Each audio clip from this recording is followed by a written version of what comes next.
Good afternoon. This week, Arizona Wildcats. Talk about the game and your team, please. Yeah, so we'll start with revisiting this past game against Cal. You know, after we've had time to sit and evaluate the film, the fact still remains, that this team is playing hard. And again, I'm very appreciative of their efforts. So, you know, being a former player and being in those certain situations, I understand how difficult, it is. And so, when you look at that game, again, in it, there in the third quarter, I believe it was, 20 to 23. Now, defensively, we got to get a stop, and get the ball back into the hands of the offense and we fell short, of doing so. Cal they made plays when they needed to, and they continued to stick to what they did, and we didn't make enough plays. Now, you look at the turnover battle. We always preach that. And I believe we had the forced fumble there as Cal was going down to score, which was a positive. And, we didn't capitalize on it. Anytime you are put in that type of situation, obviously we got to translate that into points. We fell short on that. But one thing I can say is that we didn't fall short on effort. And again, there's something to be said about the resolve and resiliency of the players on this team and all that are involved. When you look at, I've had a lot of questions as to, well, what about, this call, the refs, or this missed call, and, how do you feel about the targeting, rule? And I know I'm probably going to get questioned about that, but I'm going to say this, right? I love this game and everything that comes along with it. And so I'm not gonna sit here and make excuses for a play, right? Or a player or a call. I don't believe in that. So it's a part of the game, and to be honest with you, my hat's off to Cal, because they were the better team on Saturday in that particular setting. And but again, I'm going to commend our players for fighting, and even moving forward. No one's flinched, no one's discouraged. Everyone is they're still moving about their business as usual. So Arizona. We're going to go down there. Arizona is very explosive. Obviously, everyone knows about the quarterback that they have out there. He's very dynamic. And, again, it's the Pac-12. So now there's yet another task. So, the question becomes, okay, what are the keys to victory? The same as they were last week, right? We have to stop the run. You have to. You don't want to be off balance and have a team who's just going to impose their will on you in the run game, and then, whenever they feel they can accomplish, an RPO or, play action deep ball, we got to be able to keep those things off of us. Now, again, we have to maintain and continue with our identity and what we have established in running the ball. Same thing, looking back at Cal. I believe we had 104 rush yards, right? So you fall short of the identity, and you look at it, there are certain coaches that have a plan to win, and, in that plan to win, you have to play great defense and great offense. I believe that an important detail within that offensively and defensively is that you have to run the ball, you have to stop the run. So 104 yards, again, it's not good enough, right? And when you look at the numbers reflect.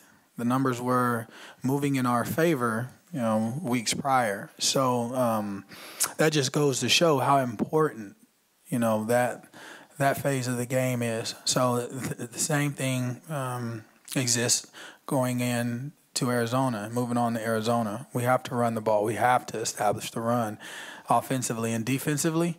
We have to stop the run. So, again, not taking away from Cal and not overplaying Arizona. The task is going to be us, and making sure we do what we are supposed to do, players and staff alike.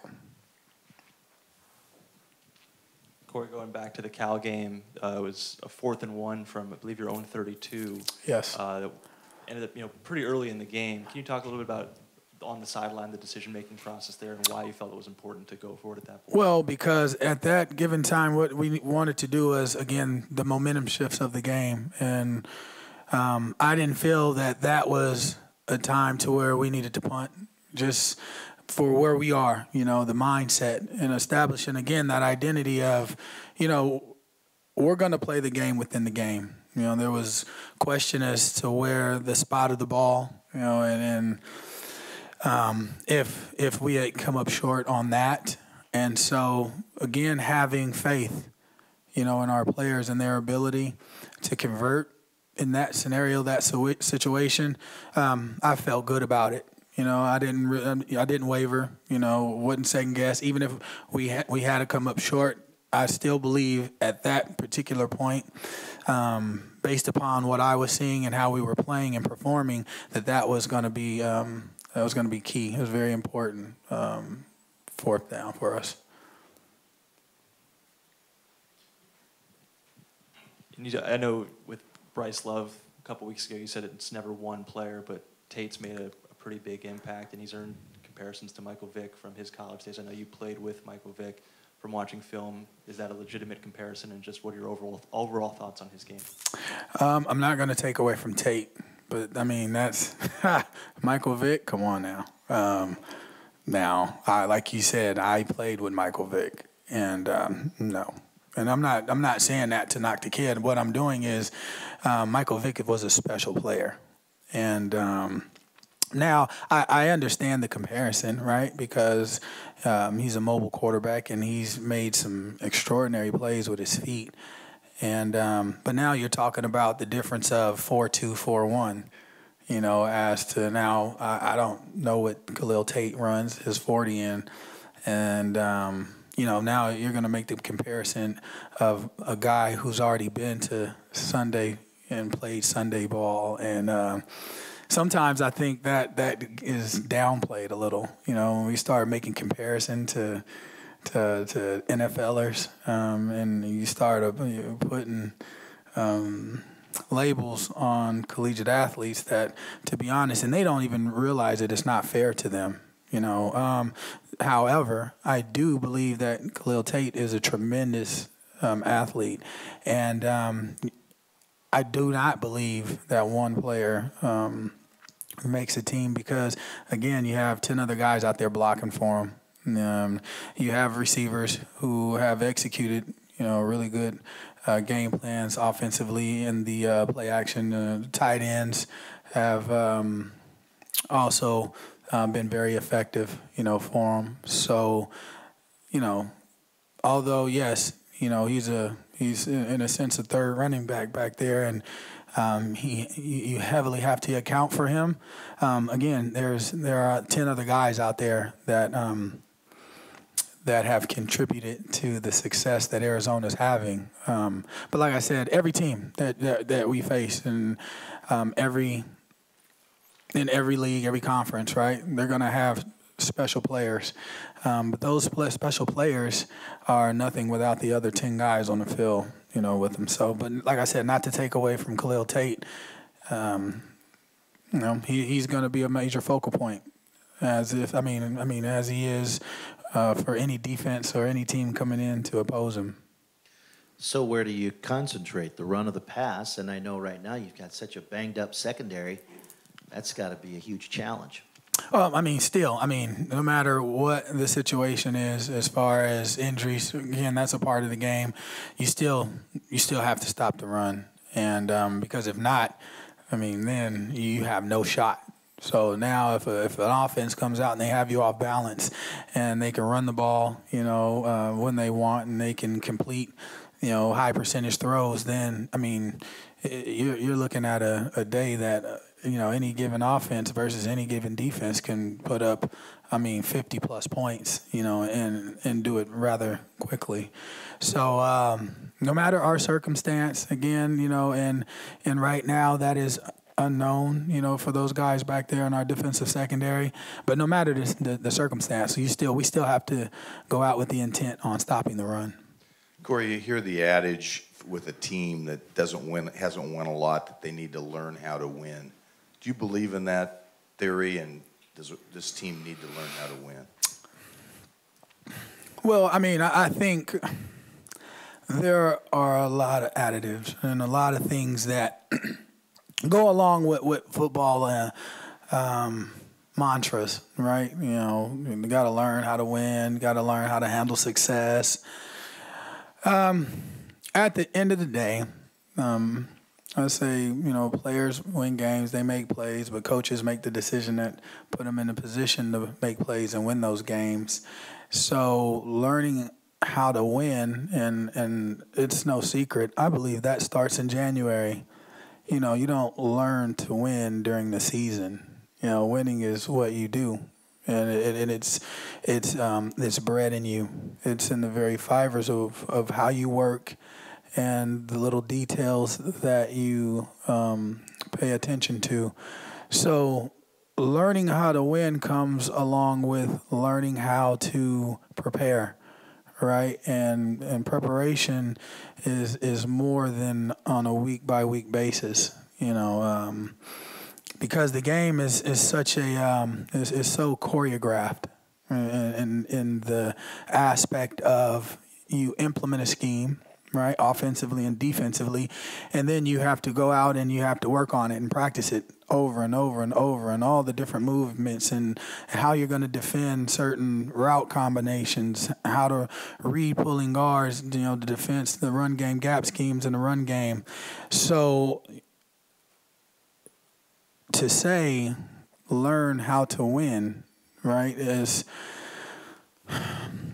something that, again, you don't wait 6 games, 7 games, 8 games into the season to say learn how to win. Now, what you have to do is you have to rely on your preparation to this point, and you have to play mistake-free football, and you have to execute the details of your assignment, and then you have to be put in a position to win, right? You have to, and you have to be tough in it, because you have to understand the momentum shifts of games. And you have to understand it's not over until it's over. You only lose if you believe you're a loser. And so to say learn how to win, you just win, right? And I've said it before, you win in all the details, right? All the details of your assignment. And because this is not January, it starts today. Today, and it started yesterday. The O&D staff, myself, game planning Arizona, and then the players will come in tonight, and the beginning of preparation of the install for the week will start. And what you do is you make sure that it is an install that will give the players a chance to win. So to learn how to win, like I said, that started a long time ago. So Manasseh had a big game statistically anyway, maybe the biggest game or one of them of his career. What did you see out of him on Saturday, and particularly after the week that he went through? There's no secret. There is no secret. Manasseh's the leader on that defense, and he plays with great tenacity. He's one that when you say you want a defensive player that runs sideline to sideline, he moves sideline to sideline, and he's very passionate about football. He is, and if you watch him practice, when he does practice, just pay attention to his body language. He really cares about it. And so I think you see the production, from his overall general understanding of the game plan, overall general understanding of how offense and how the Cal offense were to attack us. And, to see him put up numbers like that, for me, it's no surprise. You just, you kind of, my heart goes out to, when I say, because you have a performance like that, and then you come up short. And so I watch him every day, and I've watched Manasseh grow as a player and grow as a leader, and even being able to overcome the distractions of last week, it just really speaks to who he is, not only as a football player, but as a young man. Bright was having a really big game before everything, and then Key came in and basically stepped in for him. Can you just talk about their game overall? From that position, again, those guys are playing some good football, Bright and Key. And when you look at the future, of the roster of this team, it's very bright. I mean, that's a little innuendo. But it is bright to see those guys line up and play. They played physical. And I think that's kind of where Bright got in trouble, a little too physical, which is a head scratcher for me. But I'm very pleased with Key Wetzel and his development to date. If you look at his contribution on special teams, he's been a major factor on kickoff coverage. And you look at where this team ranks, nationally and within the conference. Just in that special team that he's on, again, and you put him on the field defensively, and you kind of see it translate. Again, those are the things that I speak of, and that's why I stay positive, because I know what's here. And so when you say learning how to win, just hold on to your seat, and I get it. The season, it's underway. Everyone is excited about it, and now this, right? But you have to understand the process, and along the way, certain things may not go as planned. But again, there is a very, very bright future in Beaver football. And if you look at it, you're talking about those players. You're talking about Bright. You're talking about Key. There's some other guys in key spots. But the fact still remains that, Bright and Key are still going to be major factors, moving forward. Arizona, because Bright will be back second half. And now Key Wetzel will have the opportunity to display what he's displayed all season long on special teams, his ability to come in a game and make a heavy impact, on defense. Coach, you talked about going through game planning, film, put the system in. Do you approach it any different when things are the way they are, the way the season has gone with the players and the changeover and the losing? How difficult is it to get these guys' interest up as you're heading down the backstretch of a tumultuous season? Well, I only speak from experience, and I only offer advice, in those Monday morning meetings. But, do you change the game planning? Do things start to become tailored to where you are? Absolutely, You don't continue to do the same thing and expect a different result. So things will change and have changed, because at the end of the day, you have to put in place something that that's different. But it can't be too big of a change. Right, because it still has to be about the players and what they're most comfortable with doing. And you look at it, the season has not produced the numbers, period, that anyone, staff and players alike are content with or happy about. So it's my job, again, to be transparent with the players, and to keep them moving forward. And the talks that I have is understand this, okay?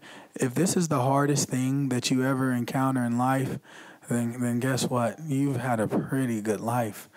But you have to understand that you have an opportunity. You have an opportunity to play a sport week in and week out that less than 3% of the country's population can. And not only that, you have the opportunity to play a sport to transform lives. And that's powerful. And what you never want to do as a player is you never want to take that for granted. And you never want to look ahead, too far ahead, and you never want to look back. When you do look back, what you should always aspire to do is learn. And every instance that we've encountered as a team, as a staff, and everything that's gone on, these are lessons, life lessons that are invaluable into a lot of these players. And you never know how heavily these scenarios or these situations will impact the lives of these young student athletes beyond, graduating from Oregon State. And so you always have to look for the lesson in it. And once you connect that, you connect with them and they can see it, because at the end of the day, it's not what people thought. It's not that you're going to go out there and get embarrassed in the second half. It's not that you can't stand toe-to-toe and swing with people. That's not what it is. Okay, so now, we got to pay attention to the fine details, of our day-to-day lives. Those things matter. Those things have everything to do with winning. Now, why? Because the dress rehearsals, did we really pay attention to them before, right? Did you really? Were we focused, or did we think because of how we ended last season, everyone was supposed to just jump out of the way and say, hey, Oregon State, how they finished, this is how they're going to start? No, everyone is in preparation just like you. So I guess that goes to your learning how to win question, right, Carrie? But those things are taught. Now, again, there are organizations that do a great job of, when you come in and you first enter an organization or a program, you bring awareness to that, right? And how you do that will heavily impact your team. So now, you stand at the tail end, like you said, of a tumultuous season, and you have the schedule ahead of you. And, well, what do? Right? It's fight or flight that kicks in. So I challenge not only our players, our staff. I challenge you. Well, what are you made of? What's your makeup? Because when times get hard, this is who you are. This is who you are. It's not the fake bravado, right? It's what you're doing when no one's looking, how you're preparing when no one's looking. And then that's going to be evident. So I connect because I make them understand that I know. Can't hide from me. I've seen it. I've seen it from front and back. And so they know I got their back. And I'm going to continue to push them. I'm going to continue to celebrate them. And I'm going to continue to support them. And I'm going to continue to expect their best. And they should expect their best from one another, from each other. So that's how just moving forward and, preparing. There's a lot of football left, and you never quit. You never quit. Coach, going back to targeting, I know you knew this was going to come up, but do you think it would help the NCAA football program if they adopted something like how basketball has flagrant 1, flagrant 2? Do you think that would help the program at all for showing intentions? And I think that's something that probably should be on the table for discussion, because as we were waiting for those decisions to be made, is that just a 15-yard penalty, or is that a 15-yard ejection? Are they all just 15 yards in ejections, and then how are we defining it? Because one was more violent than the other. Were you trying to protect the defender? You know, because at the end of the day, how he led with he was putting his own health at risk. You know, and so I mean, this is not it's not just a NCAA discussion or deal. It's also around the NFL. And again, I understand it. I get it. You know, you want to do everything in your power to protect the athletes. And I was telling someone the other day that hits home with me a lot more than people know. Just given my background, you know, I've seen things happen to athletes and players right in front of my face. And so when you're playing with, you know, head trauma or, you know, trying to figure out how to best protect the well-being of football players, for me, it's touchy and it really hits home in a different way. So I can never say that I disagree. I would never say that. The one thing that I've accepted is now this is just a part of the game. You know, now you have to make sure that so let's talk about it. Let's talk about Khalil Tate. Okay, so now that happens. Something happens to Khalil Tate's noodle. Well, then how well did you prepare number two? How's your number two quarterback? Well, say now something Manasseh does that. Well, how well did you prepare your number two middle linebacker? You know, like you spoke of Key Wetzel. Well, the incident, it happened with Bright, and Key Wetzel filled in. So, I mean, that speaks to his development. Then you look at the incident that happened with Kyle White, Omar Hicks, who's never played a down a corner, you know, had to finish the game at corner.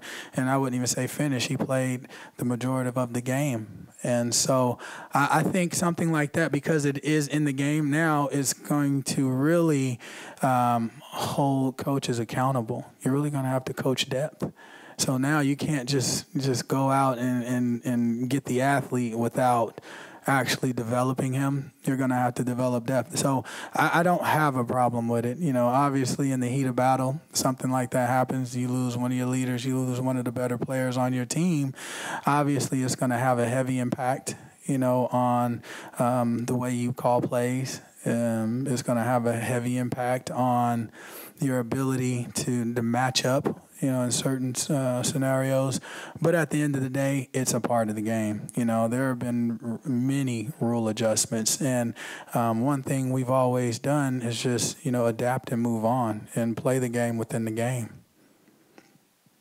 How much would you have had to change your style if you were playing today?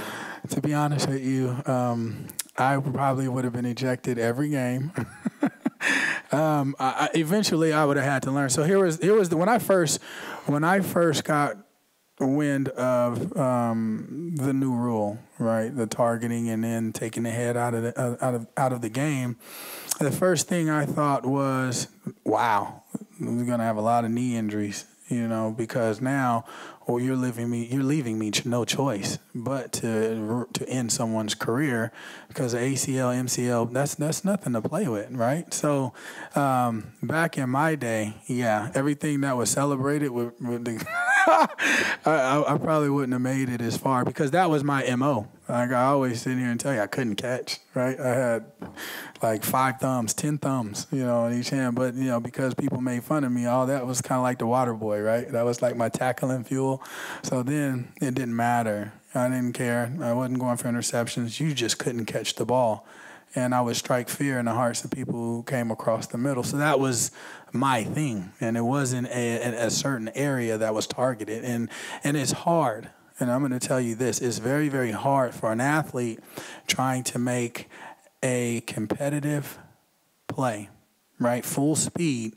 So you're making a full speed decision and say, oh, I'm not going to hit here. I'm going to, you know, with seconds, you know, to think about it. I mean, you can't even really think about it. So what I would say is there's something to be said about the rugby style tackle.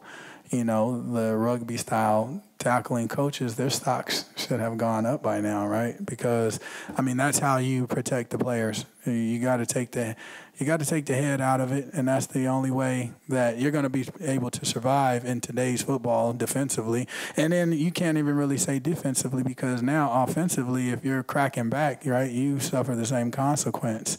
But for me, for Cory Hall, that would have been very hard. And to be honest with you, right, back in those days, that was our training. Our training was to seek, destroy, and by any means. Now, if it was malicious, obviously, then you would suffer the consequences. But yes, it would have been very difficult. But I'm sure, because I was a professional, I would have adjusted. And I think you see all the professionals.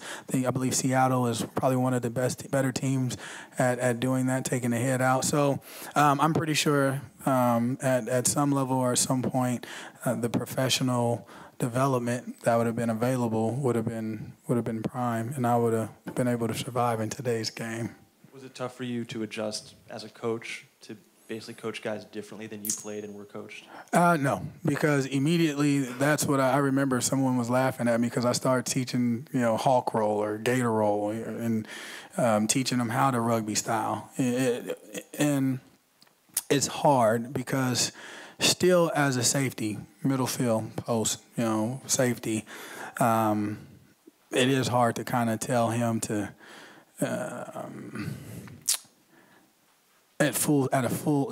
make a full speed attempt to be safe.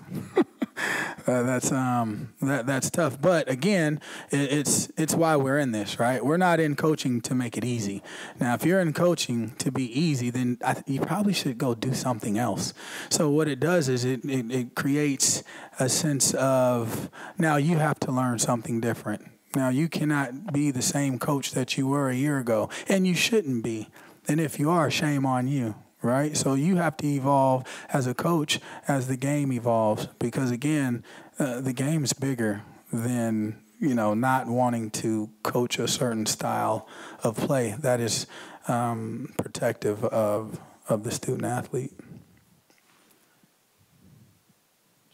A couple personnel things too. You mentioned Omar playing corner for the first time in his life. Would you be hesitant to put two freshman cornerbacks out there at the same time with Justin or Christian or Isaiah? Well, I always say this, I'm going to do what's best for our student athletes, and I'm going to put them first, and I'm going to put them in a position to be successful. And if it's a scenario whereas you look at Justin Gardner, right? Do you burn that red shirt? You protect that kid. It's about him, right? He's a part of the team, and you got to look at his future and the things that he's aspiring to do. And so you look at Christian Wallace. So all you do is, again, you have to coach Christian Wallace harder and hope that, he has a productive week of practice to where he feels good about, the game plan. And because at the end of the day, you don't want to put Christian Wallace out there and you give him a complex because he doesn't know what he's doing, or, he gets lost in translation, or he's ill prepared. You don't want to do that to him. You want to give him time. And we have been blessed with depth, and players like Omar Hicks, right? We've been blessed because, he stepped in and played a position that he hasn't played, and now he's bought more time for those players. And I'm going to tell you what, one position is not going to determine. Again, it goes back to that. One player is not going to be the reason why you win, nor will one player be the reason why you lose. So you look to buy Sean Wilson time. You look to buy Jay Irvine time, and you learning, right? So now the depth looks different, the needs list looks different, and you have to plan accordingly. Do you think that there's any chance Xavier will be back this year, or is it kind of a week-to-week thing? I was upstairs in the dining hall, and so he just got back from an appointment. Again, when I come up on Mondays, I'm generally just kind of, trying to reset and refocus and plan ahead for Arizona, and then I'll leave here and I'll go down and I'll kind of see where we are. I believe as I was sitting in my office just before I left you, you get word on one player here or there, and that has nothing like an elbow. You get word on like a Tino, and then I have to come down, and then I'll go and get the full list. So. And just the two position switches I noted during the Cal game were Nick at punter and then Sumner coming out at center for Yanni.